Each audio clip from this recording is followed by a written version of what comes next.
एक बार बद्रीनाथ में मेरी कथा थी। एक 6 वर्ष का बालक कथा में आया और उसने मुझसे एक प्रश्न किया कि 6 वर्ष का बालक, दो प्रश्न किए। पहला प्रश्न तो यह था कि महाराज जी, हम जन्म लेने से पहले कहां थे? और बोले, मैंने कथाओं में सुना आप कहते हैं कि हम भगवान के पास थे, तो फिर हमसे क्या अपराध हो गया जो ठाकुर जी ने हमको धरती पे भेज दिया, खुद से दूर क्यों किया? पहला प्रश्न। और दूसरा प्रश्न उसने कथा से संबंध में किया कि जब अश्वत्थामा को, कथा आएगी तो विस्तार से आप सुनेंगे, अश्वत्थामा ने निर्दोष बालकों को मार दिया, तो अर्जुन जब अश्वत्थामा को मारने लगा तो भगवान ने ऐसा क्यों कहा कि ब्राह्मणों को नहीं मारना चाहिए? और यदि भगवान ऐसा कहते हैं कि ब्राह्मणों को नहीं मारना चाहिए, तो खुद ने रावण को क्यों मार दिया? रावण भी ब्राह्मण था। ये दो मेरे प्रश्न हैं। 6 वर्ष का बालक ये प्रश्न कर रहा है। पहला प्रश्न का उत्तर तो मैंने उसको तभी दे दिया था। मैंने कहा, जैसे हम माँ को बहुत अच्छे लगते हैं, माँ पिता हमसे बहुत प्यार करते हैं, लेकिन जैसी हमारी आयु 4, 4.5, 5 साल की होती तो स्कूल भेजते हैं कि नहीं भेजते? अब ऐसा तो है नहीं कि माँ पूरे दिन घर पे ही रखे, स्कूल भेजती है ना? बोले हाँ। हम बहुत रोते भी हैं, नहीं जाने का मन होता, फिर भी माँ जबरदस्ती बस में बैठा देती है, जाओ स्कूल। क्यों?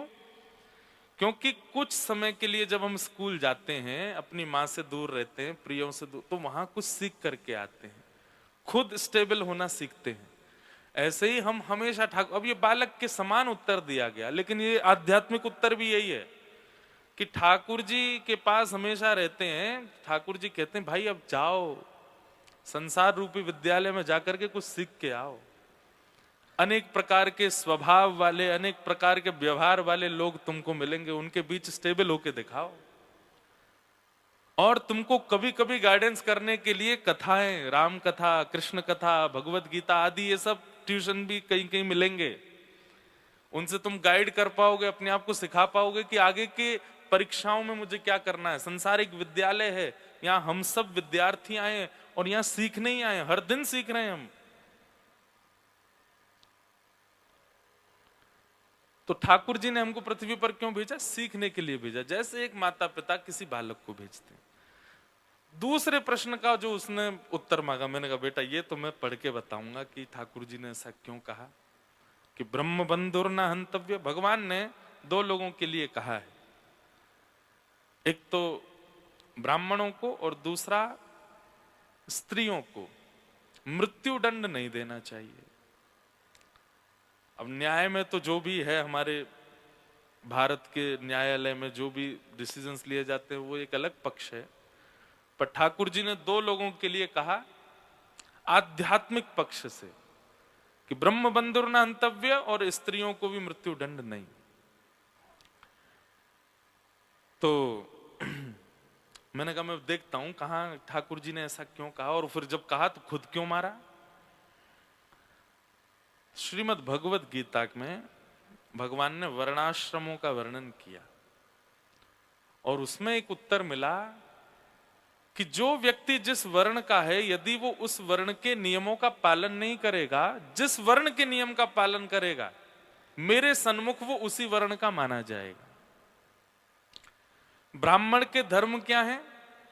पढ़ना, पढ़ाना, दान लेना और दान देना, 4 काम हैं ब्राह्मण के। पहला पढ़ना, पढ़ाना। मैं आपको ज्ञान नहीं दे सकता अगर मैं स्वयं नहीं अध्ययन किया होगा। तो आप लोग मुझे अगर प्रणाम भी करेंगे और कहीं ना कहीं आप लोगों से इतना भी कम मेरे पास नॉलेज है, तो आपका प्रणाम मुझे गिर देगा नीचे, आज नहीं तो कल। तो ब्राह्मण के 4 कर्म, पढ़ना, पढ़ाना, दान देना और दान लेना। लेने पे तो सब हावी हैं, देने, ज्ञान देने पे तो सब हावी हैं और दान लेने पे सब हावी हैं। बस 2 बातें भूल जाते हैं, ज्ञान लेना भी आवश्यक है और दान देना भी आवश्यक है ब्राह्मणों को। तो भगवान जब वहां कहते हैं कि जो वर्णाश्रमी अपने वर्ण का कर्म ना करके दूसरे के वर्ण का कर्म करेगा तो मेरे सन्मुख वो उसी वर्ण का माना जाएगा।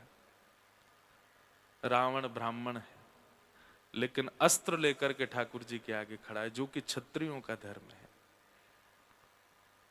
इसलिए मारा गया। ठाकुर जी ने वहां विचार नहीं किया रणभूमि में। ये मैंने उसको उत्तर दिया 3 दिन बाद। 3 दिन तक तो मैं उससे फेस टू फेस शक्ल ही नहीं मिला पा रहा था। मैंने कहा छोटा सा बालक, इसको क्या बताऊं मैं। तो ये उत्तर मिला कैसे, प्रश्न किया। अब मैं रोज कभी भागवत जी में देखता हूं, कभी भगवत गीता में देखता हूं, कभी गुरु, अब बद्रीनाथ में नेटवर्क नहीं आते, गुरु जी का फोन नहीं लगता।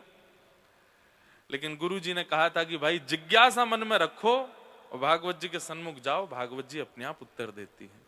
तो भागवत जी से नहीं मिला, भगवत गीता से मिला, लेकिन मिला भागवत जी की कृपा से। तो इसलिए ये कुछ बातें जो मैंने कही है, जिज्ञासा जरूर रखिएगा और मुझसे पूछिएगा। नहीं पता होगा तो अगले दिन बताऊंगा, और नहीं तो एक प्रैक्टिकल करके देख लीजिएगा। कुछ सोच करके बैठिए, बस 2 दिन कथा सुनिए, आपका उत्तर मिलेगा।